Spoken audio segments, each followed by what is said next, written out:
Seth Rollins and Bron Breaker now need a third man. It feels like Austin Theory's career is being wasted right now. I'm guessing Jey Uso versus Logan Paul isn't happening at Backlash then.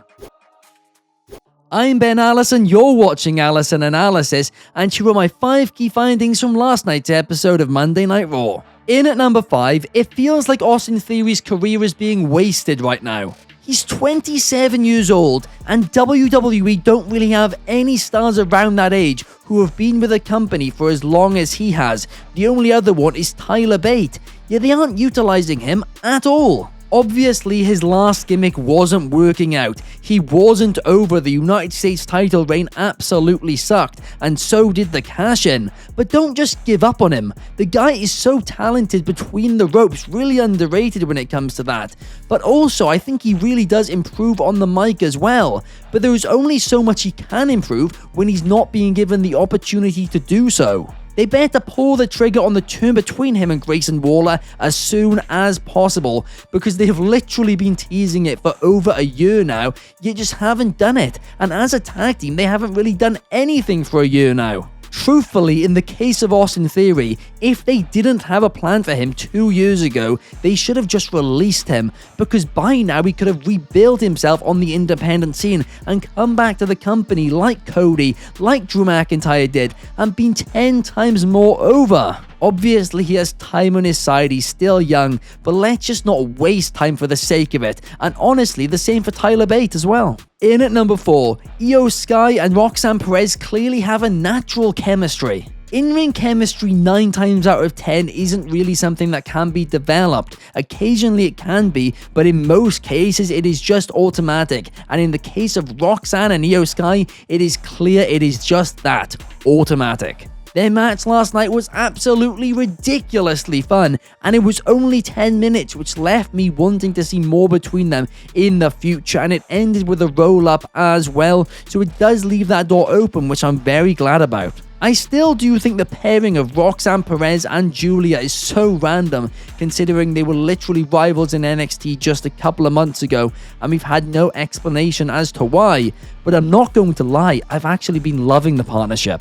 Together they have been presented as a really big deal, and next week they're going to be teaming together to take on Rhea Ripley and Eio Sky, and to be on the main roster and to be pushed this quickly, that is a big deal, and that's rare in itself. I am wondering if this is going to lead to Eio Sky versus Julia, potentially Money in the Bank or something, because if that is where we're heading, I would absolutely love that. In at number 3, does Finn Balor versus AJ Styles being announced for next week spoil Penta versus Dom? The entire story between Balor and Styles is Styles trying to get an opportunity to challenge Dominic Mysterio, but with Dom facing Penta this weekend at Backlash, I mean, that kinda just spoils the outcome, doesn't it? Now, usually for a Backlash match or a B pay-per-view match, the results are quite predictable anyway, but in the case of Dom and Penta, I didn't really think it was that obvious. I mean, Penta's got so much momentum on his side right now, and Dom will not have Liv Morgan in his corner. So I really wish they just didn't really announce this AJ Styles stuff until next week. Hell, I would have just given AJ the week off and done it next week as well. Now, I can only presume the reason they have done this is because they want to really rush Styles and Dom and do it at potentially Saturday night's main event in just a few weeks' time. But I don't know how I feel about that. I would have just still waited and just done it next week. It's not really like they advanced much this week between Styles and Dom. Now, I've been vocal that I believe there is a possibility, and a strong possibility at that AJ Styles leaves the company this summer when his contract is rumored to be expiring. I really could see Styles finishing his career up in All Elite Wrestling, and honestly, I'd be all for that. But something which is also quite interesting is AJ Styles' last match in New Japan Pro Wrestling, his last singles match I should say, was for the Intercontinental Championship, the IWGP Intercontinental Championship. so it would be quite funny if his last match in WWE is also for the Intercontinental Championship, plus it would be putting Dominic Mysterio over, which I think would be kind of cool as well. Now, before I get into my top 2 key findings and then the thoughts which you guys have sent in and submitted, let me quickly ask you guys for one favor, and that one favor is to hit this like button, subscribe, and comment down below. It massively helps us here at Wrestling Republic. We have daily live videos every single day, plus, in addition to that, we do a daily live stream 7 days a week, 8 p.m. UK, 3 p.m. Eastern over in the States, and 12 p.m. Pacific over in America as well. Thank you guys so much. In at number 2, I'm guessing Jey Uso versus Logan Paul isn't happening at Backlash then. I mean, they all but confirmed the match for Backlash last week. I mean, they never released the graphic, but they very much hinted at it.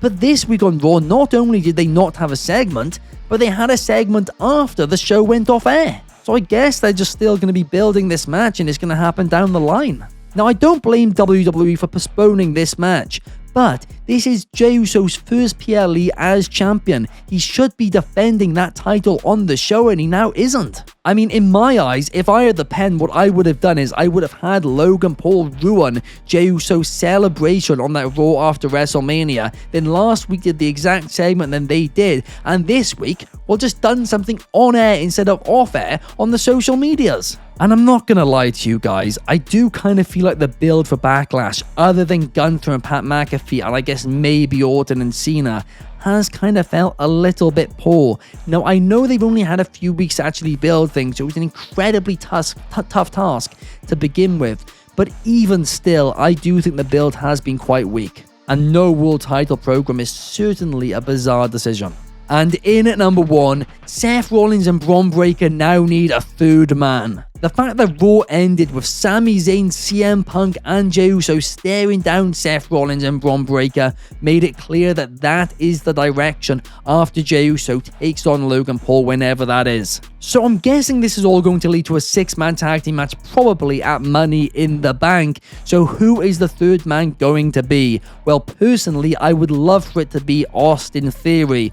But there isn't that long until Money in the Bank now. It's just over a month away. And Austin Theory's obviously got a lot of stuff to do with Grayson Waller, if they even do it, or maybe that'll go on another year again. Now, a lot of people are saying Sami Zayn, but I don't want to turn Sami Zayn heel. I think he should remain a babyface. He is so over as a face. There have been so many heel turns lately. I don't think that is necessary. Keep him as a babyface and honestly have him be the one to eventually dethrone Seth for that world championship. So who would I pick? Well, honestly, right now out of the options at hand, I would pick Omos. He's young, he's ridiculously marketable, and he is underutilized as well. Now, I know they already do have a muscle in the faction with Bron Breaker, but I think they can both coexist in this faction. Imagine them as tag team champions, because Omos is a different type of muscle. He's not necessarily super athletic, he is more of a traditional big man, whereas Bron Breaker is kind of the modern big man in professional wrestling. But honestly, I am really enjoying this storyline so far, and last night I really liked the main event, Seth Rollins versus Jey Uso.